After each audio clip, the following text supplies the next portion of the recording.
Bon, je suis né dans un petit village de la province de Lleida où mon père était instituteur. Mon père, il avait un passé particulier. Il a été à l'école normale de Lleida où il est devenu instituteur. Il est revenu au village son village de naissance, Mollerussa, où il y avait mon grand-père, ma grand-mère, mes tantes et tout ça. Et il a été donc instituteur et il a été à ce village-là. Et quand il est arrivé, on l'a mis comme professeur avec les professeurs, avec les maîtres qu'il avait formés à son village natal. Pour la famille, c'était la réussite, l'ascension sociale, comme on dit. Et Pâques arrive et son instituteur, qui était devenu passé directeur et qu'il avait comme sous-ordre, lui dit: tu prends les enfants et tu les amènes à faire la totale, c'est-à-dire confession, communion. Et mon père, il est sorti instituteur à 17 ans. Donc, c'est un gamin de 17-18 ans. Il a dit: non, moi je ne les amène pas. Quand ils seront adultes, ils feront ce qu'ils voudront. Il trouvait que la religion, on l'imposait des forces aux enfants, et lui, il ne voulait pas. Alors, on a commencé à les harceler. Bon, d'abord, ça a été la manière douce. Tu sais, d'abord, les flics gentils. Et on lui a dit: voilà, tu es un type formidable, tu es très intelligent, tes parents n'ont pas les moyens, mais tu peux choisir la carrière que tu veux, on est là pour t'aider. Mon père a dit: merci, gardez votre argent. Je n'emmènerai pas les enfants. Et à la fin, on finit par... Il a été expulsé du village. Il a été... je trouve pas les mots. Il a été donc... il est parti, interdiction d'être en Catalogne, et il est parti à Madrid. Et à Madrid, il a cherché à travailler, et un des boulots qu'il a trouvé, ça a été être... comment on dit en espagnol, celui qui est dans la niche pour donner les mots aux acteurs quand ils les perdent. Souffleur. Souffleur, voilà. Il était souffleur avec une compagnie de théâtre, une actrice qui était très connue à l'époque, c'était Catalina Bartena, qui était une des grandes vedettes, au même titre que les grandes vedettes du 19e siècle, 20e siècle. Donc, tout ça. Donc, il a été là-bas, et là, il a été infecté par l'amour du théâtre. À partir de là, il a voulu donc faire du théâtre, mais il fallait qu'il gagne sa vie. Il a fait des tas de métiers. Bon, quand je l'ai connu, parce que on ne connaît pas ses parents le premier jour, on se connaît. Quand je l'ai connu, il travaillait dans le bâtiment, comme manœuvre. Et ensuite, il a été proposé pour aller travailler dans un athénée libertaire. Il a travaillé dans un athénée libertaire en tant qu'instituteur, oui. Un jour, la garde d'assaut nous a foutus dehors. Ils sont entrés dans l'école, ils ont envahi l'école, ils nous ont foutus dehors. On a fermé ça. Et alors, mon père a décidé de monter une école. On en est à 32-33. Donc, il monte une école, il a été à rastre, c'est-à-dire au puce, acheter des portes en bois et tout ça pour faire les pupitres. Il a monté l'école comme ça. Et moi, c'est la première fois de ma vie que j'étais à l'école. Mais quand j'étais à l'école pour la première fois, j'avais 6 ans et je savais lire. Je ne me souviens pas quand est-ce que j'ai appris à lire. Je pense que c'est ma mère qui nous lisait beaucoup. Il nous lisait des livres, etc. En 1931, moi je me souviens de la proclamation de la République. Ma mère était malade. Elle a été très très malade. Elle était à la clinique. Et les jours de la proclamation de la République, on a été la voir à la clinique. Et j'ai encore dans les yeux l'image des tramways bourrés des gens, accrochés de partout, avec les drapeaux de la République. Donc, je me souviens du 14 avril 1931. Donc, c'était l'école a été montée plus tard, donc j'ai à 32-33. Je sais que c'était les 32 ou 33, parce que quand il y a eu les coups de 34, octobre 34, mon père était au balcon à la maison, et il y a un soldat qui est passé, qui a tiré sur lui, il ne l'a pas touché, et des années après, moi j'étais avec Marie-Catherine et les enfants, il va combien d'années après, et on voyait encore, dès la rue, on voyait encore l'impact de la balle sur la maison où on avait habité. Bon, on avait monté une école là, et bon, là, c'est à partir de là que j'ai une description plus fine de ce qui s'est passé. Donc j'étais là, c'était Passage de Libye à Barcelone. Mon père avait monté une école rationaliste. On était en lutte permanente avec un collège religieux. Il y avait Calle de l'Olvido. Il y avait un centre, il y avait une espèce de monastère. Et quand les enfants de l'école de mon père passaient, les gens de l'école catholique sortaient pour leur taper dessus. Oui. Donc, à 36, on a mis le feu. Assez couvent. Et on a fait une découverte très curieuse. Il y avait dans un angle du bâtiment, il y avait une espèce de petite chapelle en haut. Quand on y est entré, on a découvert qu'elle était une pièce blindée avec des portails en acier, un blindage fait des plaques d'acier et des plages de sable. Pourquoi? On n'en sait rien. On avait l'habitude aussi, on répondait aux moines, on entrait, on tapait, quand ils venaient ouvrir, on entrait en courant, on allait piquer des citrons dans le citronnier, on partait en courant, on s'était la bagarre. Dis-moi, à cette époque-là, ton père était déjà libertaire? Ah, mon père était libertaire depuis l'âge de 18 ans. L'école de mon père était une école libertaire. Et il avait été, bien avant, il avait été à une école libertaire très connue en Catalogne, la Farigole. Il y avait Puigelias, entre autres, un militant anarchiste qui était très connu aussi. Oui, mon père était libertaire. Il était un ami, il était très proche d'Ascaso. Dans les années 20, mon père est né en 99. Donc, dans les années 20, c'est là qu'il était avec Ascaso à Saragosse. Il a été mis en prison. Il a fait beaucoup de la prison. Il a été plus tard en prison avec le ministre de la Justice. Garcia Oliver. Garcia Oliver. Garcia Oliver parle de lui. Il l'appréciait beaucoup comme poète. Pas moi. Mon père, je ne parle pas de Garcia Oliver. Mais c'est pour dire qu'il était très proche donc des Paco. Et Paco Ascaso, quand il est mort à l'attaque de la caserne de Tarazana, il est mort dans les bras d'une cousine de ma mère. On en arrive en 36, c'est le soulèvement. Comment ça se passe? Comment ton père réagit? Toi, comment tu vis ça? Tu as quel âge? J'avais... En 36. En 36, j'étais dans ma 11e année. J'avais 10 ans révolus. Je suis né en novembre 25, donc en novembre 35, j'ai eu 10 ans. Et en juillet, j'avais 10 ans et demi, si tu veux. Donc, je me rappelle que quelques jours avant que ça éclate, j'avais fait un discours, moi, avec des copains de mon âge, pour expliquer ce que c'était que la révolution. Je ne me rappelle pas ce que j'expliquais, mais j'expliquais quelque chose. Précoce, hein? Mais bon, le mouvement commence. Alors, nous, on l'a vécu un peu, tu sais, on était à Guinardó. Guinardó, c'est un quartier en haut, pas loin du centre-ville de Barcelone.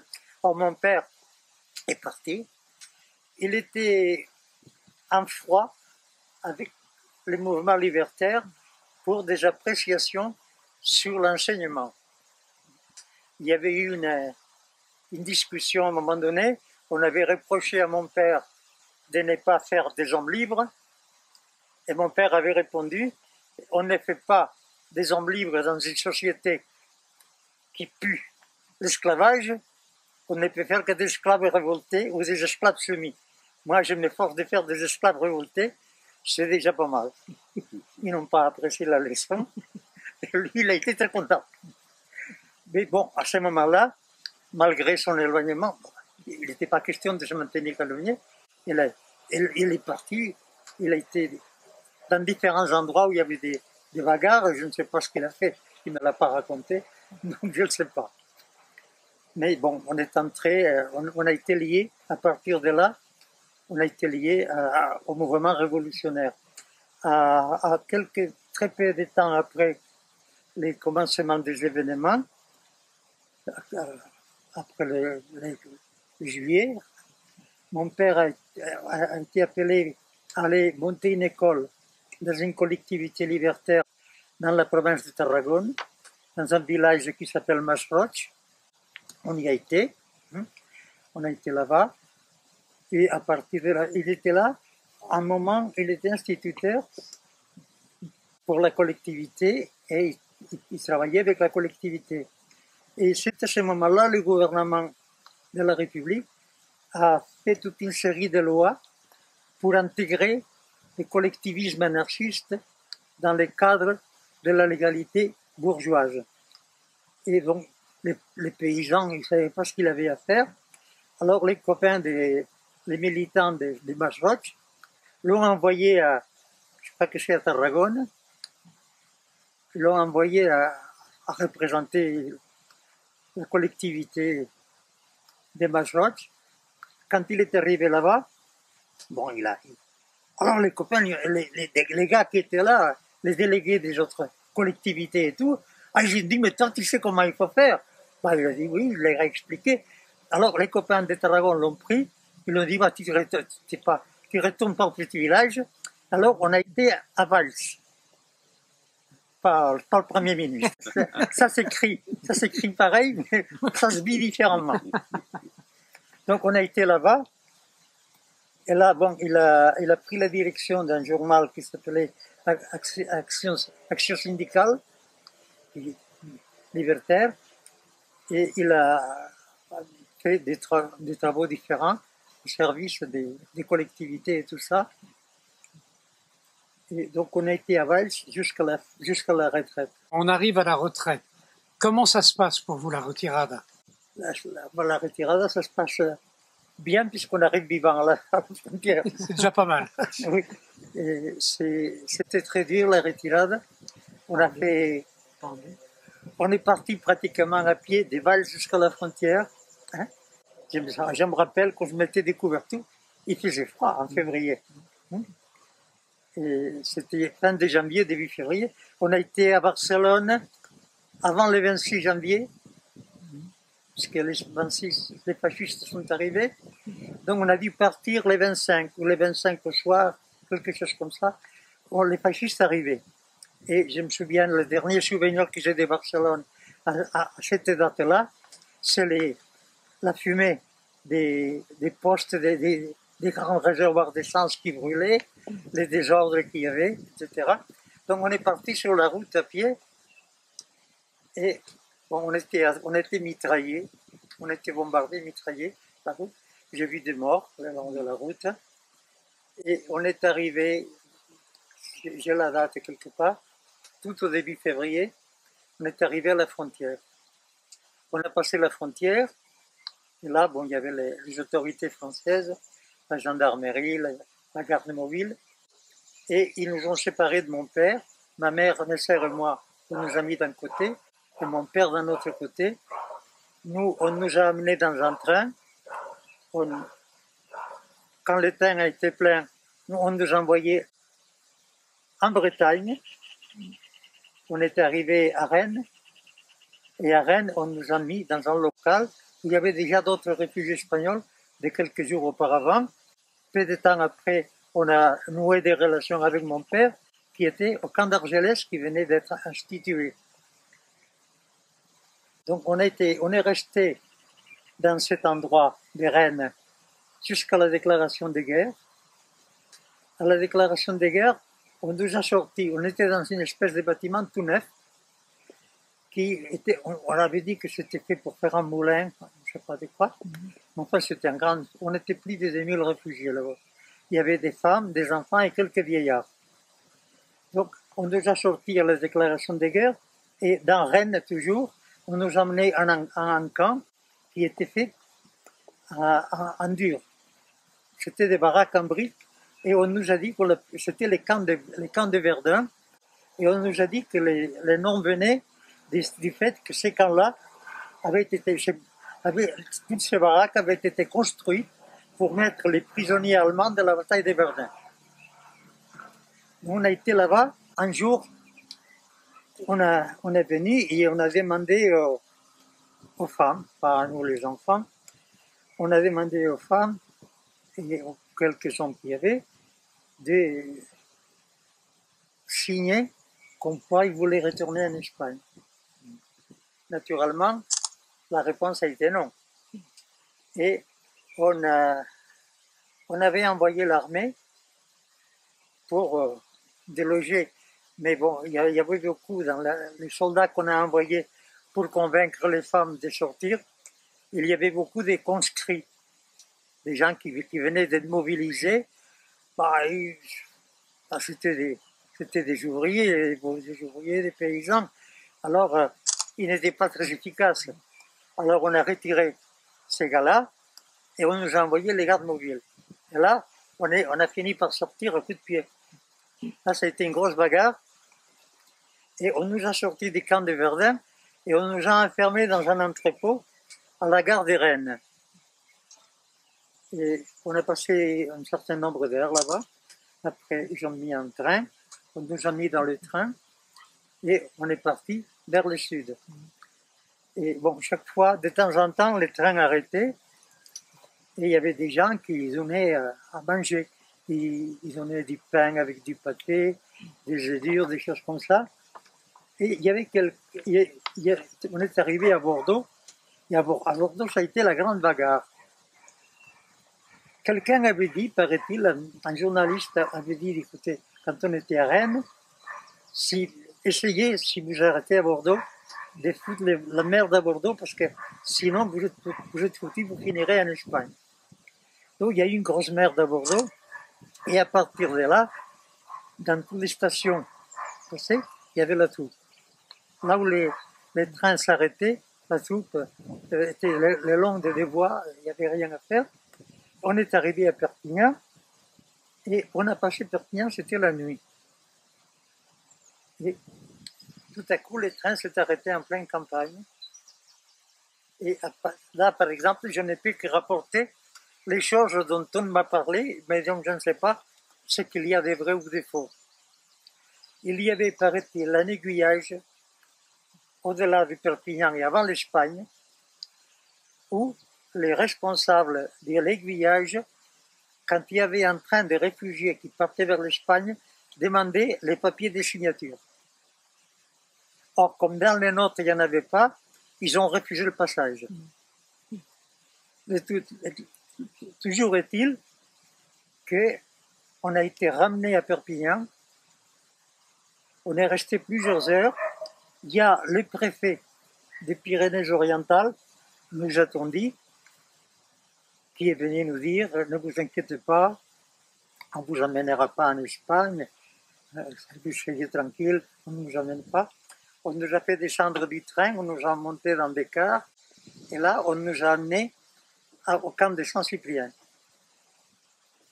J'étais à Saint-Cyprien, là j'ai été séparé de ma mère et de mes sœurs. Il y avait un camp de famille, on m'a mis au camp de famille.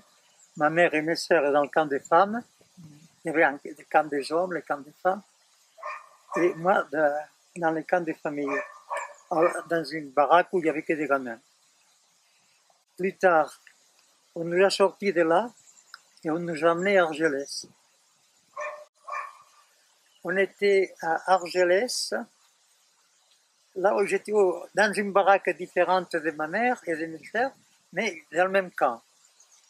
Et là, mon père avait obtenu, on était en 40, mon père avait obtenu une permission pour venir nous voir. Il est venu nous voir, il était avec nous quand les Allemands ont lancé l'offensive. Et on lui avait dit, s'il ne pouvait pas demander, on disait, demande qu'on t'accorde un allongement d'autorisation de permission, là. Il a essayé de contacter sa compagnie. Bon, la compagnie de mon père, c'était la 15e compagnie spéciale de travailleurs espagnols. Or, la 15e compagnie spéciale de travailleurs espagnols, c'était une compagnie volontaire. Il y a eu des compagnies faites d'office par les autorités françaises, mais il y avait au début des compagnies, des types qui préféraient travailler, qui étaient très enfermés. Donc mon père était parti très vite dans les compagnies. Il avait été envoyé sur la frontière italienne, il travaillait dans les Alpes, et à la déclaration de guerre, il a été envoyé sur la frontière belge pour continuer la ligne Maginot. Donc, il descendait en permission de la frontière belge pour venir à Argelès. Il n'a pas pu obtenir joindre son unité et il a préféré partir. Et il est arrivé, il a eu le temps de passer avant que les Allemands ferment et il s'est retrouvé à la poste de Dunkerque. À la poste de Dunkerque, il a été fait prisonnier. Comme il a été pris sous uniforme français, il a été envoyé dans un stalag. Le stalag, c'était, je m'en souviens, le 13A. Et il a été là-bas. Et j'ai appris plus tard que la Gestapo avait sorti les réfugiés espagnols qui étaient pris comme prisonniers de guerre et les avait mis dans des camps de déportés politiques. Et mon père était envoyé à Mauthausen. À Mauthausen, il paraît qu'il y avait plusieurs commandos autour.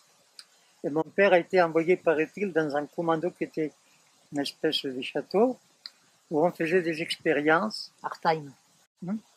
Et c'est là qu'il aurait été tué. Non pas qu'il est mort, mais qu'il a été tué.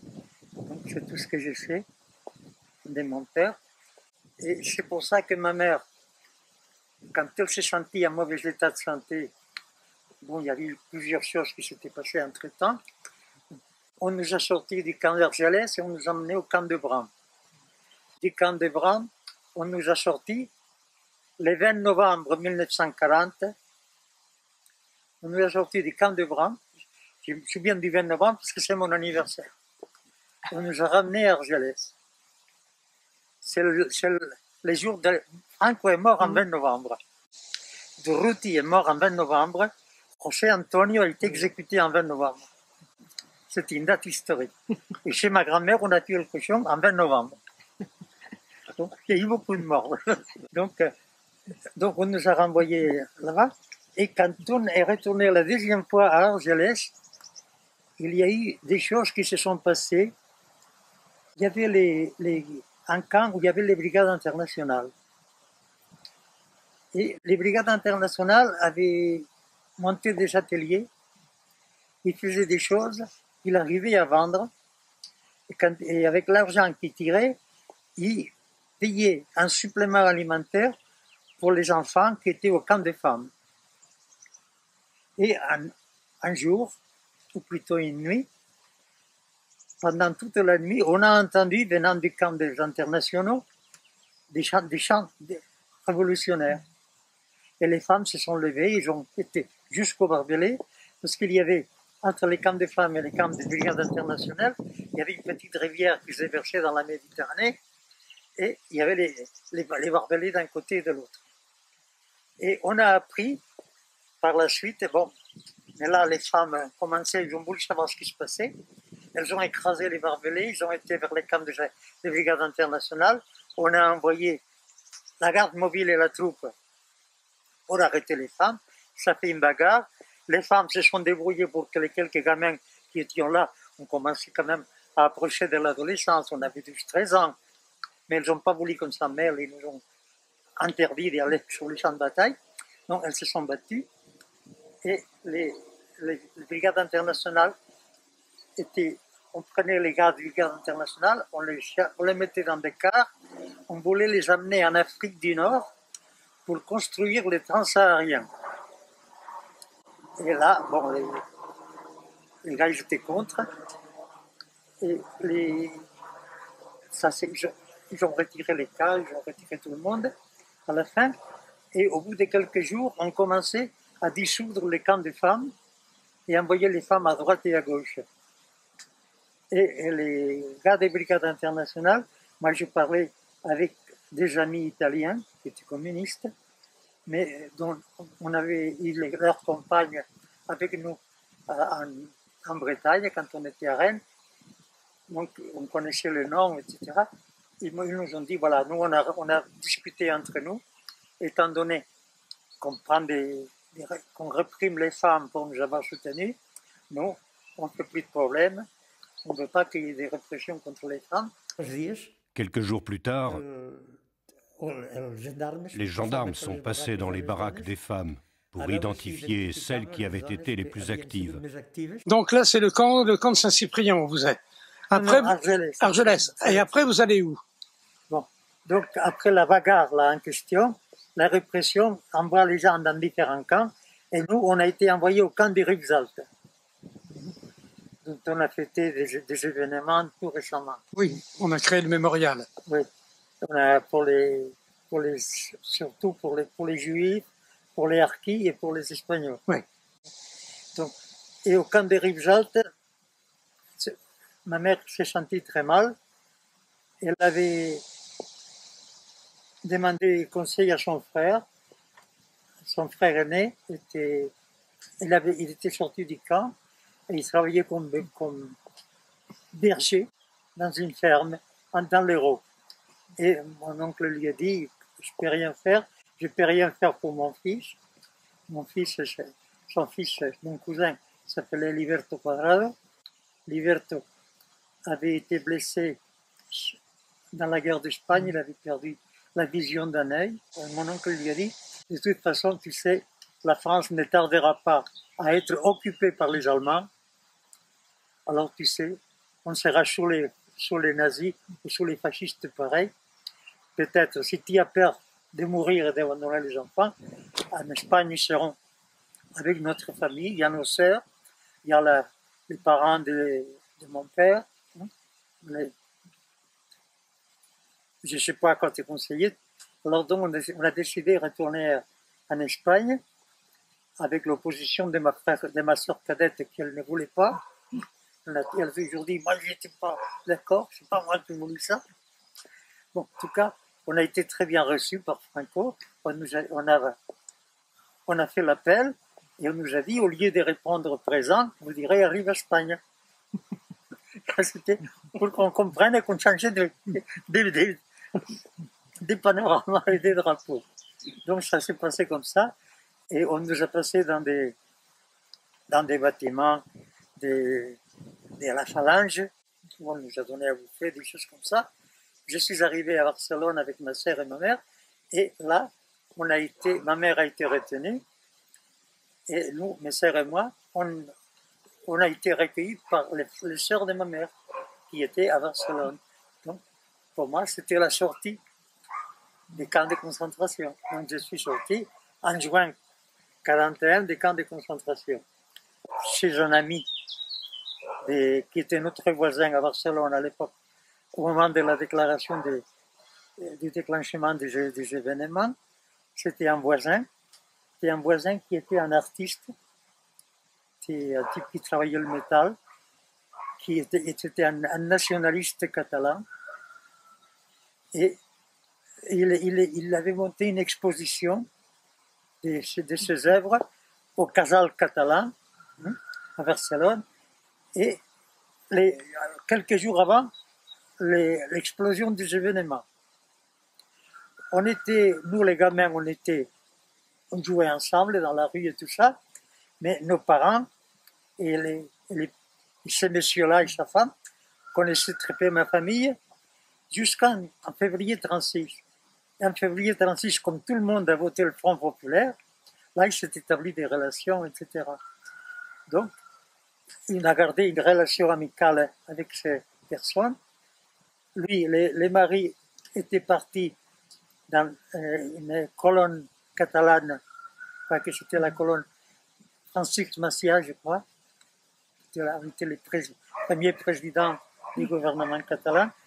Et il était parti, à cause de son métier, il était parti comme armurier de l'armée républicaine et il a fait la guerre d'Espagne du côté de la République.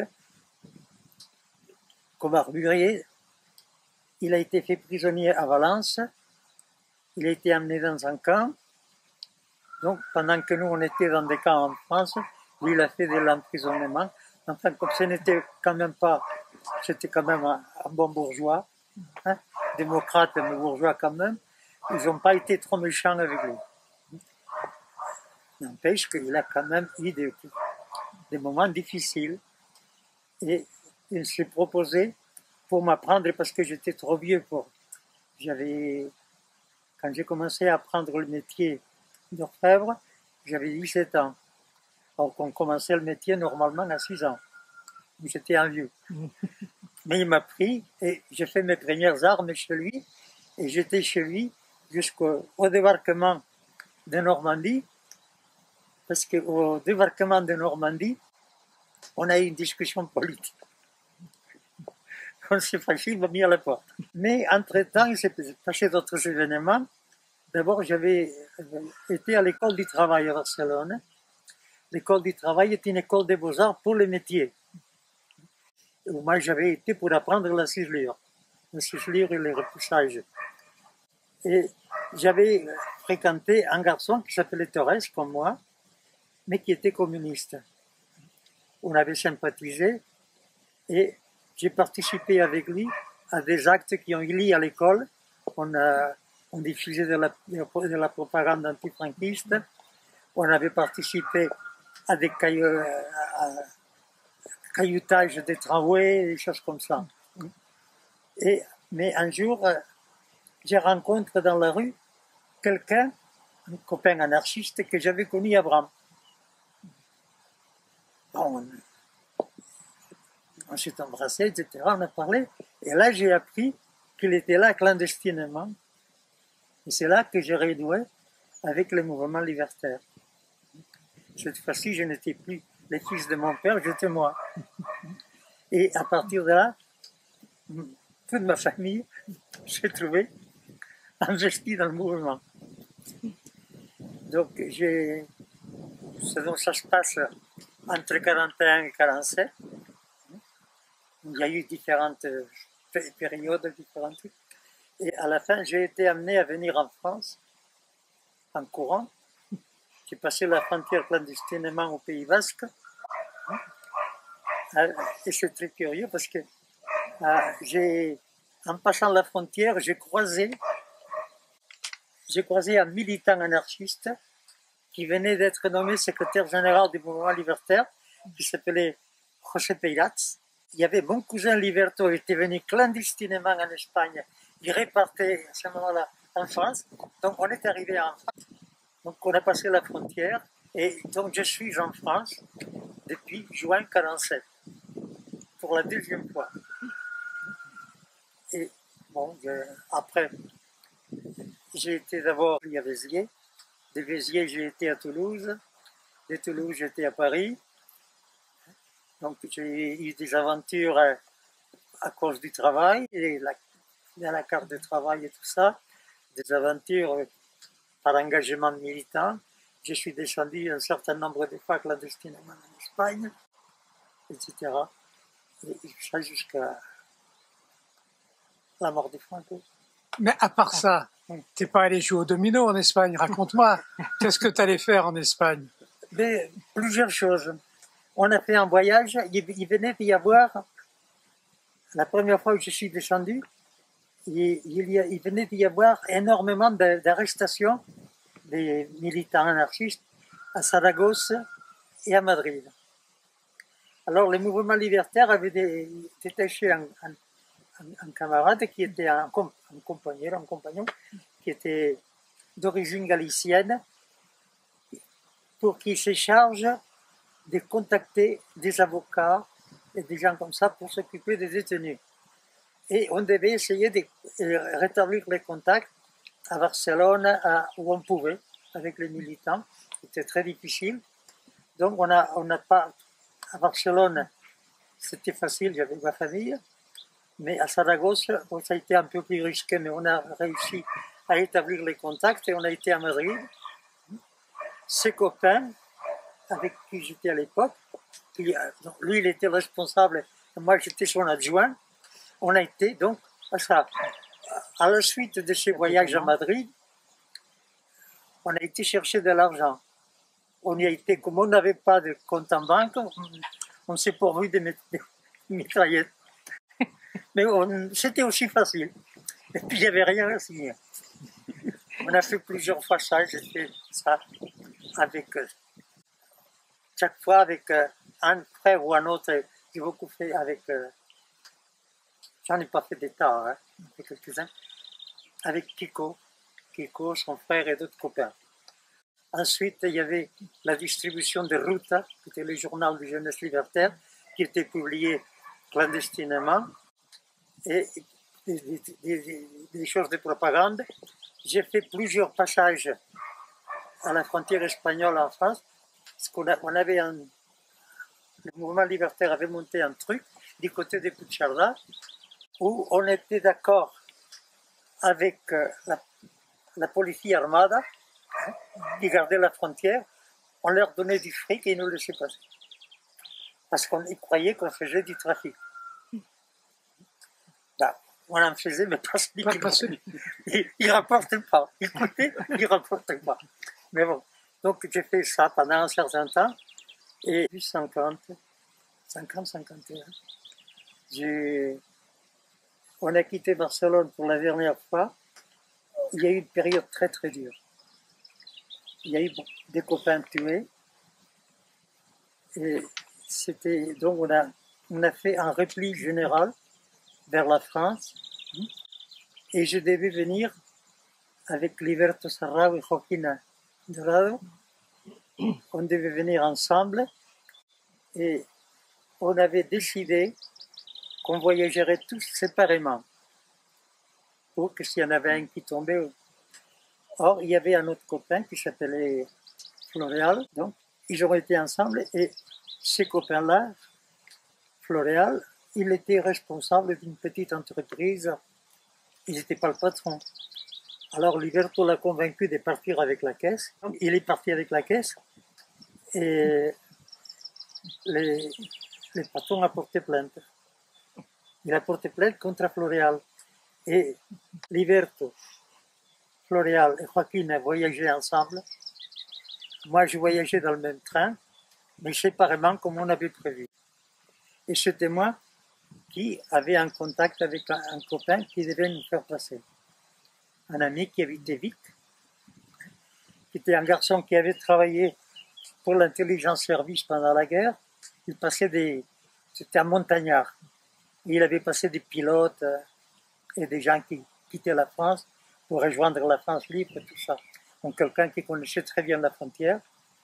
Donc, je suis sorti de mon wagon, je descends et je me suis mis en réserve pour voir comment ils arrivaient, Liberto, Sarrao, Joaquín. Et tout à coup, je vois Liberto à côté de lui, un garde civil, Joaquín à côté, Floréal, pardon. Et alors j'ai été rejoindre le copain qui devait nous passer. Je lui ai expliqué ce que je venais de voir. On m'a dit, écoute, on va attendre un peu. Tes copains sont arrêtés, tu te retrouves, t'as pas un rond. Oui, j'ai pas un rond, donc on a marché toute la nuit avec les copains. Lui marchait à l'avant pour pouvoir m'avertir s'il trouvait quelque chose de bizarre.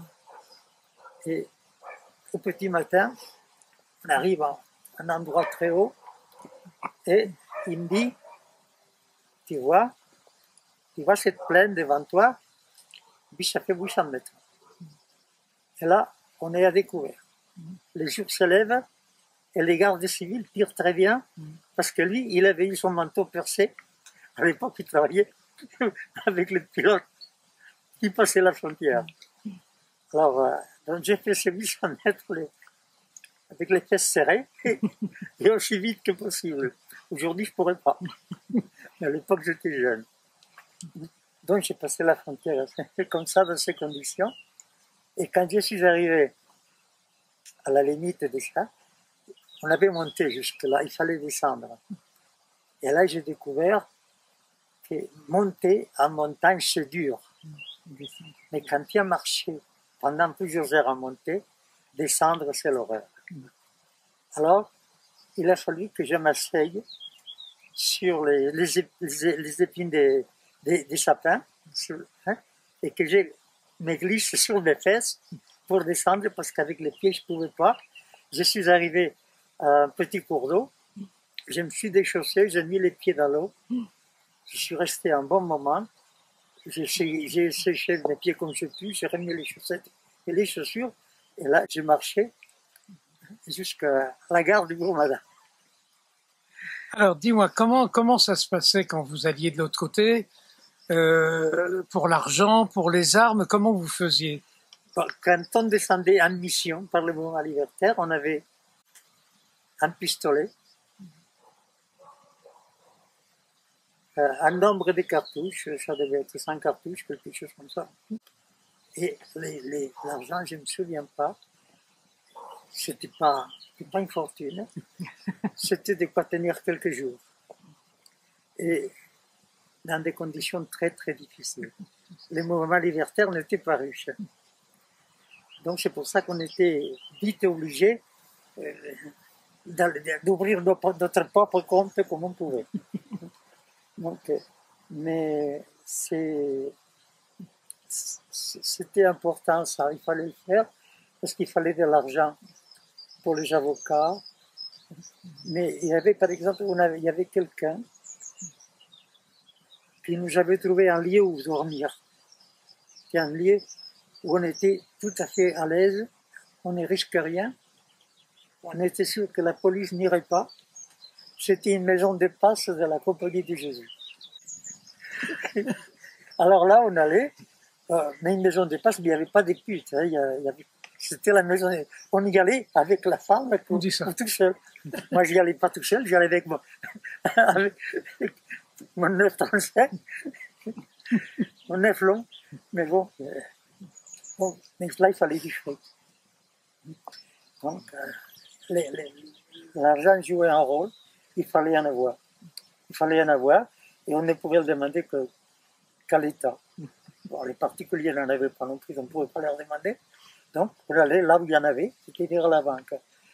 C'était devenu assez difficile à la fin, parce que j'en avais marre qu'on y aille, parce qu'il n'y avait pas que moi qui étais, il n'y avait pas les frères Savaté non plus, etc. C'était tous les groupes politiques qui allaient à la banque. C'était une clientèle nombreuse. Donc, ils ont pris une décision qui consistait à... Il y avait un flic devant la banque, un garde civil con un naranjeo, mais un autre devant la banque. Là, c'était beaucoup plus difficile. Il fallait dire bonjour aux deux en même temps. C'est moins facile qu'il n'est pareil. Au cinéma, ça se passe très bien. Dans la réalité, c'est plus dur.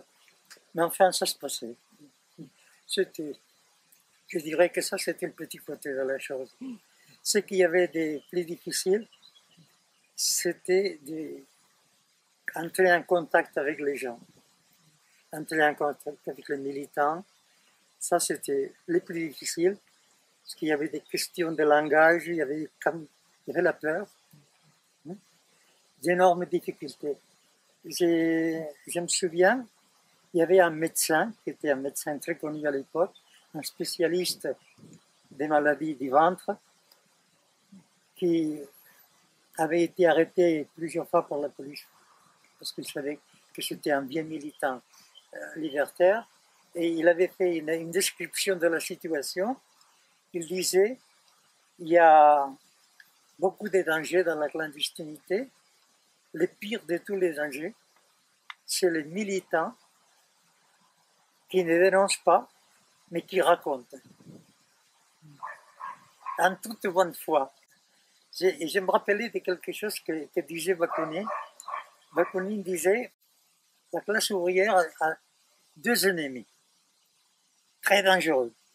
Les premiers ennemis, ce sont les bourgeois qui rejoignent le mouvement ouvrier.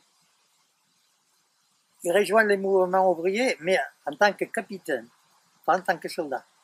Parce que comme ils ont la culture, ils ont droit. Mais il y a quelqu'un qui était encore pire qu'eux, c'est les ouvriers qui ont lu 3 livres, qui se prennent pour des intellectuels et qu'en plus ils sont ouvriers. Donc ils ont encore plus de droits que les autres à être chefs. Donc quand on a mis de côté ces deux côtés-là, on peut avoir une chance de s'en sortir. Donc on a navigué comme ça. C'est vrai qu'un des gros problèmes de la clandestinité, c'est la confiance. Il faut que tu aies confiance en celui que tu vas rencontrer. Oui. Et c'est très difficile. Il y a une anecdote, je passe la frontière et j'ai un point de repère, c'est une ferme. J'arrive à la ferme et il y a le propriétaire de la ferme, son fils et sa femme. Or, parce que j'étais un clandestin, la femme était toute de délicatesse et d'attention pour moi, alors qu'elle traitait plutôt avec rudesse son copain ou son mari. Alors que lui, il était avait plus de risques que moi. Donc, c'était vu ça mal. Alors, c'est très difficile de dire à la fille, tu ne peux pas être désagréable avec elle, tu ne peux pas lui dire, c'est du léger, ton copain va plus que moi, alors tu te rends compte. Et tu ne peux pas dire non plus au copain que tu es solidaire avec lui, parce que c'est lui dire que sa femme n'est pas très solidaire avec lui. Toutes ces choses-là sont délicates. Donc, la clandestinité, je dirais qu'elle est a priori, pour moi, elle est beaucoup plus dangereuse pour tous ces biais que par la présence de l'adversaire. L'adversaire, tu le connais, tu sais par où il peut te frapper, donc si tu es un peu sérieux, tu échappes relativement facilement. Mais les pièges sociaux, le fait d'être obligé de franchir la ligne et de te mettre en danger, c'est ça. C'est à partir de là que tout devient plus dangereux. Alors là, tout à l'heure, tu as évoqué les frères Sabaté, tu les connaissais bien, raconte un peu. Moi, c'est Kiko et José. Alors, raconte-nous. Je les avais connus en France, et à Toulouse, et on se connaissait, on était en confiance les uns avec les autres, et quand on était à l'intérieur, le groupe, on n'était pas nombreux, on se rencontrait. Alors parfois on partait ensemble de France, parfois on se rencontrait à l'intérieur. Et bon, on prépare un coup, on avait besoin de quelqu'un, on va voir José, on lui dit, est-ce que tu es prêt à venir? Tu dis oui. Bon, tu vas à tel endroit à telle heure, et tu trouveras quelqu'un. Et tu vas, tu trouves José que tu connais, José Sabaté que tu connais, ou quelques Sabaté que tu connais. Hein? Alors, vous vous dites bonjour sans faire des effusions, vous faites ce qu'il y a à faire ensemble. Puis, donc, je dirais qu'il y a une confiance très forte. Entre un certain nombre de personnes, il y a une confiance très forte. Tu sais que, moi, par exemple, il y avait les copains là, avec qui, dont j'avais été l'assesseur pour les voyages à Madrid pour voir les avocats. Et ces copains étaient quelqu'un de... Quand on préparait une opération, passer la nuit, parce qu'on savait qu'il mourait, mais qu'il avait beau avoir peur, il mourait sans dénoncer. Il a été arrêté, il a été condamné à 30 ans de prison. Ceux qui disent de faire ça, de décharger comme tu peux, et puis il y en a qui pensent qu'il faut dire non. Que tu recevras moins de coups si tu dis non que si tu lâches des petites choses. Parce que si tu lâches des petites choses, ils vont penser qu'en te donnant davantage de coups, hein, donc les idées politiques sont comme ça. Alors moi, je pense que ça dépend de la situation de chacun. Oui. Facile à dire, moins facile à faire. Voilà, c'est très difficile. Quand Raúl Carvalheira était venu d'Argentine pour se joindre à la Révolution espagnole, Raoul et moi, on était très proches. On se connaissait beaucoup.